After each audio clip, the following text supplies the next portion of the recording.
त्याचे सरन्यायाधीश म्हणाले की सीसीटीव्ही फुटेज पाहण्यासाठी. मग तोच विषय राहिला की सरन्यायाधीश जे बोलले की सीसीटीव्ही फुटेज पाहण्यासाठी आमच्याकडे वेळ नाहीये. मुळात ह्यांच्यामुळेच हे झुरळ सुरू झालं ना. जन्मदाते तेच आहेत ना. आणि त्यांनी जन्म दिल्यानंतर त्या पोराकडे बघायला नको.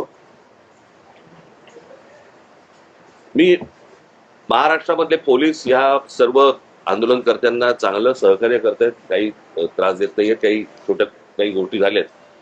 माझ्याकडे आता एक व्हिडिओ आलाय. मला असं वाटतं की मी तो आता मुंबई पोलीस कमिशनरने देखील पाठवलेला आहे.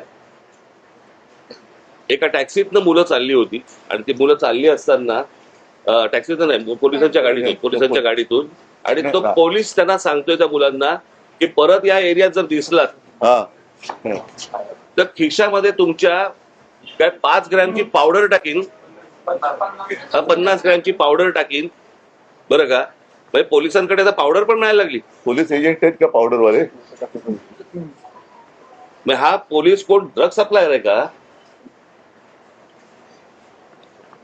हे कुठचे काय चाललंय मला कळतच नाही. मला इधर वापिस अगर किधर मिला नहीं तो फिर मेरे साथ बेकार आदमी नहीं, बिल्कुल नहीं। मैं डायरेक्ट 50-50 ग्राम पाउडर डाल देगा किधर में। अरे नहीं। हाँ, फिर गया क्या, जिंदगी गया। अरे नो जामीन। खरं तर ही इतकी साधी गोष्ट होती. साधी म्हणजे म्हणण्यापेक्षा ही की बाबा पेपर फुटलेत, काय कोण ज्याची जबाबदारी आहे त्यांनी राजीनामा द्यावा आणि जे त्याच्यामध्ये असतील सामील झालेले असतील त्यांना अरेस्ट करावी. ज्या काही गोष्टी करायच्या त्या सगळ्या गोष्टी कराव्यात. परत हे होणार नाही याची शाश्वती द्यावी आणि त्यांच्याशी चर्चा करावी. हे सगळं प्रकरण इथपर्यंत आलंच नसतं. बोला. यात एक प्रश्न असा आहे की नाही, एकच दिनेश, एक मिनिट. आज जे मोदीने ट्विट केले का काय केले मला कल्पना नाही की दोषींना सोडणार नाही.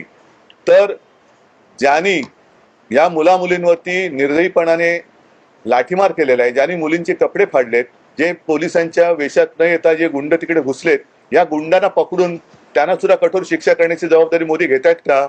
हे गुंड कोणी घुसवले होते? हे गुंड कोणी आणले होते? आणि राजरोज फिरतात त्यांचे पण व्हिडिओ आहेत. अगदी ती काठ्या बिठ्या आणि पोलिसांच्या लाठ्या त्यांच्या हातात कुठून आल्या?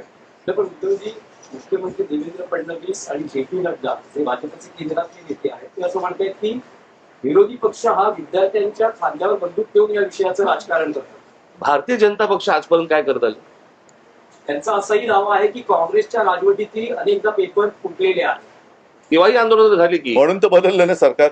त्यावेळेलाही आंदोलन झाली. त्याच्यानंतर सरकार बदललं, ह्यांचं आलं. हे ते तसे आहेत म्हणून ह्यांना आणलं. हेही तसेच. म्हणजे ते सांगतात की सरकार बदला आणि विद्यार्थ्यांच्या खांद्यावरती बंदुका विरोधी पक्ष ठेवत असतील तर विद्यार्थ्यांच्या छातीवरती बंदुका तुम्ही का रोखतात? नाही. आणि दुसरी गोष्ट त्या अण्णाच्या टोप्या घालून कोण फिरत होते? त्यांचीच माणसं होती ना. अण्णांकडे एवढी माणसं नव्हती. आणि ह्याच्यामध्ये परत ह्यांनी काही चुका केल्या की त्याचं राजकारण नाही करायचं. आणि हे ज्यावेळेला विरोधी पक्षात जातात त्यावेळेला सगळ्या गोष्टींचं राजकारण करणार. पण शरद पवार काल पंतप्रधानांना भेटले. त्याला जंतर मंतर म्हणतात. तेच आहे की त्यांनी तुम्हाला काही कल्पना दिली आहे का? कारण नाही, मला असं वाटतं विषयाला आता फाटे फोडण्याची आवश्यकता नाहीये. आम्ही सगळेजण एक नाही, ऐका मला बोलू तर द्या. मला बोलू तर द्या. माझं म्हणणं काय आहे की जसं आज मी आणि राजा एकत्र आलेलोच आहोत, त्याच्या आधी सुद्धा मी सगळ्यांना आवाहन केलेलं आहे की ज्यांना देशाच्या भविष्याविषयी चिंता आहे. म्हणजे मी तिकडे गेल्यानंतर सगळे भाषिक तिकडे होते, सर्व धर्मीय तिकडे होते, हिंदू होते, मुसलमान होते, सगळे होते. आता ज्यांना देशाचं, कारण हा देश जर का आपला आहे तर देशाच्या भविष्याची ज्यांना चिंता आहे